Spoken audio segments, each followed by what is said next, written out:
প্রিয় মাধ্যমিক পরীক্ষার্থীরা, আমরা এখন এই ভিডিওতে তোমাদের বিদ্যালয় থেকে দেওয়া টেস্ট পেপারস এর গণিতের এই 411 পাতার 11 দাগের এই 1 নম্বর জ্যামিতিক প্রশ্নটি বা সম্পাদ্যটি আমরা এখন খুবই সহজ সরলভাবে আলোচনা করে অঙ্কন করব। তো প্রিয় শিক্ষার্থীরা, আমরা প্রথমে প্রশ্নটি একটু ভালোভাবে পড়ি।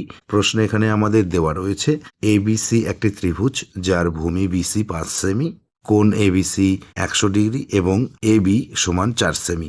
ওই ত্রিভুজের পরিবৃত্ত অঙ্কন করো। কেবলমাত্র অঙ্কন চিহ্ন দিতে হবে। খুবই সহজ। আমাদের এখানে একটি ত্রিভুজ অঙ্কন করতে বলা হয়েছে যার দুটি বাহুর দৈর্ঘ্য দেওয়া রয়েছে এবং একটি কোণের পরিমাপ দেওয়া রয়েছে। তারপর এই ত্রিভুজের আমাদের পরিবৃত্ত অঙ্কন করতে বলা হয়েছে। ঠিক আছে, তোমরা মনোযোগ সহকারে দেখো, অবশ্যই তোমরা ভালোভাবে বুঝতে পারবে।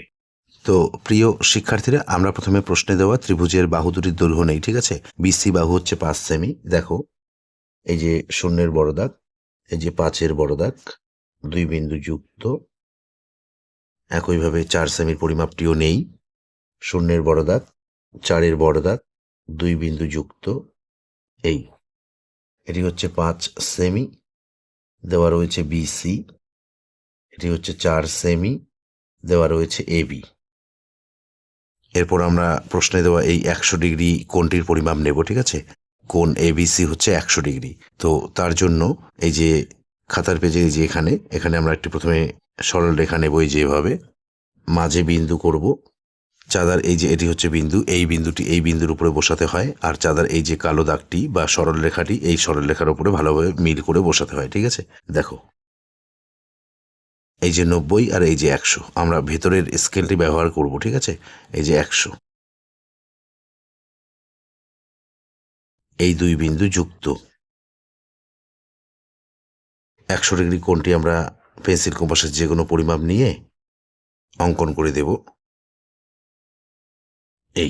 এটি হচ্ছে 100 ডিগ্রি এ বি সি। এখন আমরা এই খাতার পেজের মাঝে এখানে একটি রশ্মি নেব। তো রশ্মিটি আমরা এই বিসি 5 সেমির থেকে বড় নেব। ঠিক আছে, আমরা প্রায় 8 সেমির মতো নিলাম। বাঁ দিকে বিন্দু করে নাম দেই আমরা এখানে বি, ডান দিকে রশ্মির চিহ্ন বিন্দু করে নাম দেই এক্স। এখন আমরা এই যে চাঁদার সাহায্যে যে 100 ডিগ্রি কোণটি অঙ্কন করলাম, এই 100 ডিগ্রি কোণটি আমরা পেন্সিল কম্পাস দ্বারা এই বি বিন্দুতে অঙ্কন করব। ঠিক আছে, তো দেখো, তার জন্য আমরা পেন্সিল কম্পাস দ্বারা এই বিসি দৈর্ঘ্যের পরিমাপ নেব। এই যে এভাবে। ঠিক আছে, নিয়ে এই বি বিন্দুতে বসিয়ে একটি বৃত্তচাপ কেটে নেব। এরপর আমরা এই 100 ডিগ্রির এই এ আর সি দৈর্ঘ্যের পরিমাপ নেব। ঠিক আছে, দেখো, এই যে এভাবে নিয়ে এই যে এখানে বিন্দু উৎপন্ন হয়েছে, এখানে বসাবো। বসিয়ে এই বৃত্তচাপের উপরে আরেকটি বৃত্তচাপ কাটবো। এখন এই যে এখানে বিন্দু উৎপন্ন হলো, এখন আমরা এই বি বিন্দু আর এই বিন্দু যুক্ত করে এদিকে 100 ডিগ্রি কোণটি অঙ্কন করব। তো এদিকে আমরা যে রশ্মিটি নেব, রশ্মিটি যাতে অবশ্যই 4 সেমির থেকে বড় হয়। ঠিক আছে, দেখো, আমরা প্রায় 6 সেমির মতো নিলাম। এদিকে রশ্মির চিহ্ন দেই, বিন্দু করে নাম দেই ওয়াই। এখন আমরা পেন্সিল কম্পাস দ্বারা প্রথমে এই 4 সেমির পরিমাপটি নেই। এই যে এভাবে নিলাম। ঠিক আছে, নিয়ে বি বিন্দুতে বসিয়ে উপরে বৃত্তচাপ কাটবো। এরপর আমরা পেন্সিল কম্পাস দ্বারা এই 5 সেমির পরিমাপটি নেব। এই যে এভাবে। ঠিক আছে, নিয়ে এই বি বিন্দুতে বসিয়ে ডান দিকে বৃত্তচাপ কাটবো। এখানে বিন্দু, নাম হবে এ, এখানে বিন্দু, নাম হবে সি। এখন আমরা স্কেল দ্বারা এই এসি যুক্ত করে দেব। এই কোণটি হচ্ছে 100 ডিগ্রি, এই বাহুটি হচ্ছে 5 সেমি, আর এই বাহুটি হচ্ছে 4 সেমি।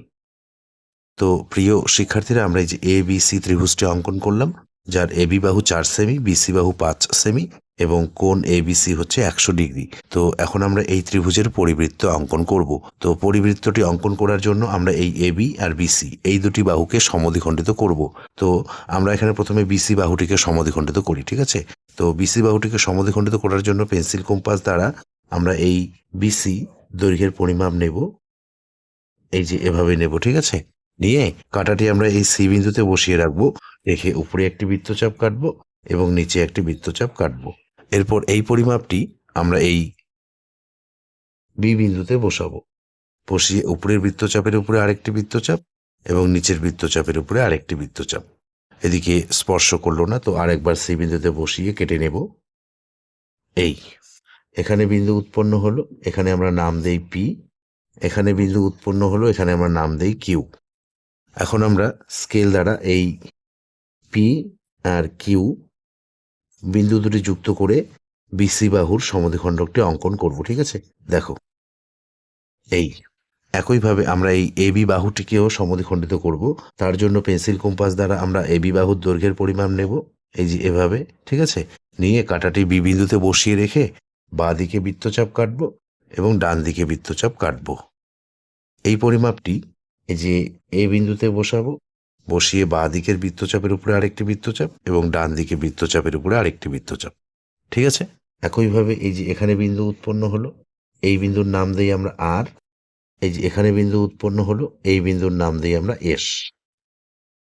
এখন আমরা স্কেল দ্বারা এই আর আর এস বিন্দু দুটি যুক্ত করে এদিকে আমরা এবি বাহুর সমদ্বিখণ্ডকটি অঙ্কন করব। ঠিক আছে, দেখো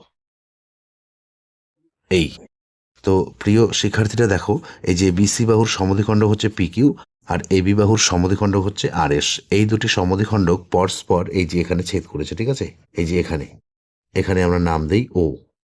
এখন আমরা এই ও আর বি বিন্দু যুক্ত করে দেব। এই এখন আমরা পেন্সিল কম্পাস দ্বারা এই ও আর বি দৈর্ঘ্যের পরিমাপ নেব। ঠিক আছে, এই যে ও বি দৈর্ঘ্যের পরিমাপ নেব, নিয়ে আমরা কাঁটাটি এই ও বিন্দুতে বসিয়ে রাখবো, রেখে এখানে আমরা পরিবৃত্তটি অঙ্কন করব। ঠিক আছে, দেখো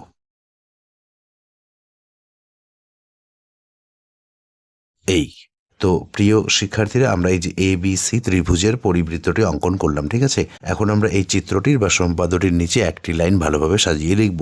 তোমরাও পরীক্ষার খাতায় ভালোভাবে লিখবে। ঠিক আছে, দেখো সুতরাং এ বি সি ত্রিভুজের পরিবৃত্ত অঙ্কন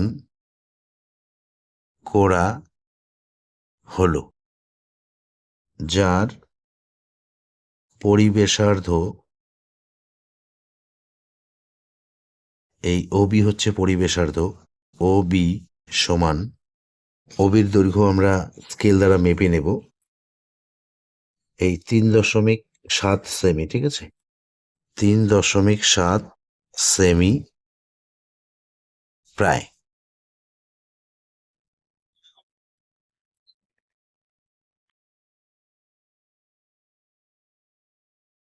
তো প্রিয় শিক্ষার্থীরা, এই ভিডিওতে এ পর্যন্ত। ধন্যবাদ।